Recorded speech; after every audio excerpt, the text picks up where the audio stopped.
Now, Constitution Hill is one of South Africa's heritage sites and human rights precincts and was closed for nearly 6 months due to the coronavirus pandemic.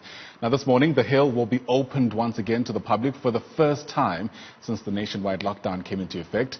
Now, as many of you may know, the Constitution's preamble starts with the 3 words, "We the people," which have culminated into a movement. Constitution Hill is inviting the public to be part of the movement and throw their weight behind it. For more on this now, let's bring in Dawn Robertson, who is CEO of Constitution Hill. Dawn, thanks very much for your time and welcome to the AM Report.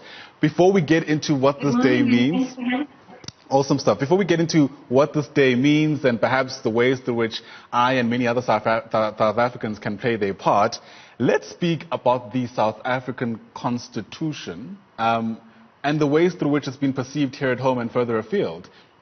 For the most part, it's been lauded as one of the best in the world. But to what extent do you think that perception means anything to ordinary South Africans? I think, the real challenge is that ordinary South Africans kind of throw around the word our constitution. But I don't think many of us actually understand our constitution. I don't think we understand our rights that we have enshrined in our constitution. And more importantly, we don't understand the responsibilities that are in our constitution. And that's why this We the People campaign is very important. The preamble of the Constitution, starting with We the People of South Africa, means it's a pledge by all of us, to honor, to respect, to embrace our Constitution, but most importantly, to defend our Constitution and to use our Constitution when we need to make sure that our country is run in the way that we want to have it run and that our rights are protected. And where do you imagine, Dawn, some of the weaknesses lie? I mean, We the Constitution almost sounds like there needs to be a complete buy-in from everybody to be able to embrace and take on this document as something that we are not only subjected to, but something that we are part of creating. That perception, according to some people, certainly isn't as widespread as it should be. So if you look at the history of our Constitution, going right back to the Freedom Charter, this wasn't a document that was, written in a back room by a couple of men sitting around a typewriter. It was a well-consulted Constitution. It was debated. It was argued over, from the Freedom Charter all the way to the making of our existing Constitution. But what's happened in the 25-odd years since then is that we've lost track of this. The Constitution was written with input from ordinary people all around the country. It was the most open process, the most widely embraced process. It's now that we got the Constitution. Yes, it's there. We can carry around a copy of it, but we don't truly understand it. And if everything that we're fighting for in this country or we believe is wrong in this country can be addressed through the Constitution, but it's just that ordinary South Africans really don't know it. And this is one of the main reasons why we started this new online exhibition called Our Constitution, Our Struggle, Our History, because it's unpacking in a very, very understandable way what our Constitution is about. But it also unpacks the stories behind the making of our constitutions, the arguments, the issues that arose between Mandela and de Klerk, for example. We all think it was all hunky-dory. But this online archive or online exhibition, we've plowed through the archives that exist in the country. And we've pulled out all this information and we've put it together on this website in a very, very accessible way for South Africans. So, for example, there's animations which animate the whole history of the making of the Constitution, all the way back to the arrival of Jan van Riebeeck and white colonists in this country and how we built up to the Constitution that we have today. We've had artists who have depicted the Constitution and the Bill of Rights in various ways to make it more accessible to people. And I think, that's the real benefit of this web online exhibition that we're launching today. But also in the light of COVID-19, haven't we all learned how to do things online?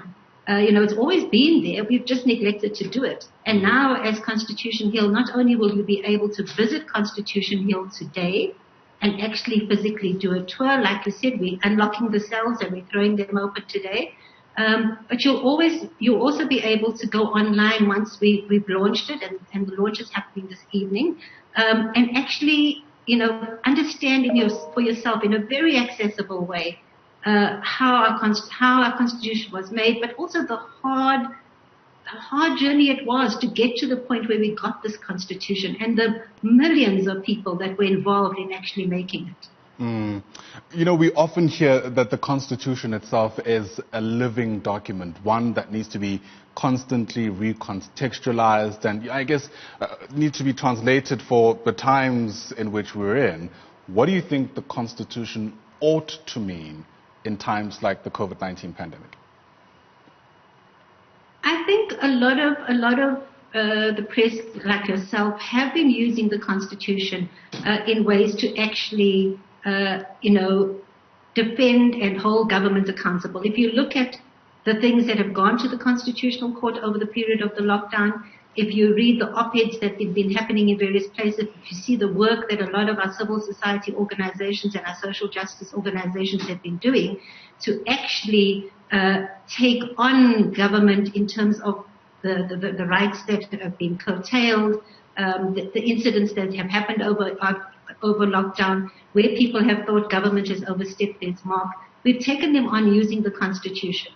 And to a large extent that has worked. It's not a battle that is won already, but it's an ongoing battle. Like you say, the Constitution is a living document. Yes, we can adapt it if the need arises through a process.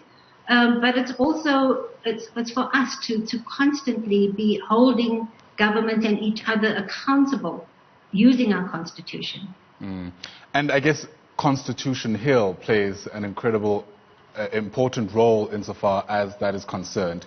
Its reopening on a day like this, I imagine, is absolutely no coincidence. It's absolutely no coincidence. So we're opening for the day today. It's like you said, we've been shut down for 6 months. We first had to get there and clean out the cobwebs. Then we had to desanitize the entire space. Then we literally had to walk it and figure out what sort of COVID-19 systems and protocols we would put in place. We had to write those protocols. We had to train our team to understand those protocols. So today, for the first time, we're going to be testing those protocols. We traditionally, on commemorative days, have a free-for-all because we believe that we need to make the space accessible to all South Africans. So it is a free-for-all today, but it's not something that we're encouraging people just to rock up like we normally do. We're asking people to go online to the Constitution Hill website and to book a free ticket. You just have to download it there. So we're trying to minimize contact wherever we can.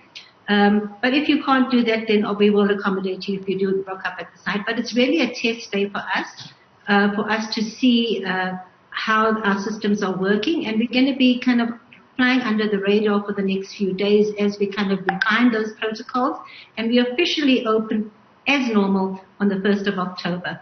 So we really, really would like to invite people to come back to the Hill. There's lots of new exciting things happening, but there's also a lot of exciting things continuing to happen online. Well, there you have it. We've put it out there. Hopefully as many South Africans as possible heed that call. Thanks so much for making time for the AM report. Dawn Robertson is Constitutional Hill CEO. Certainly appreciate your time indeed.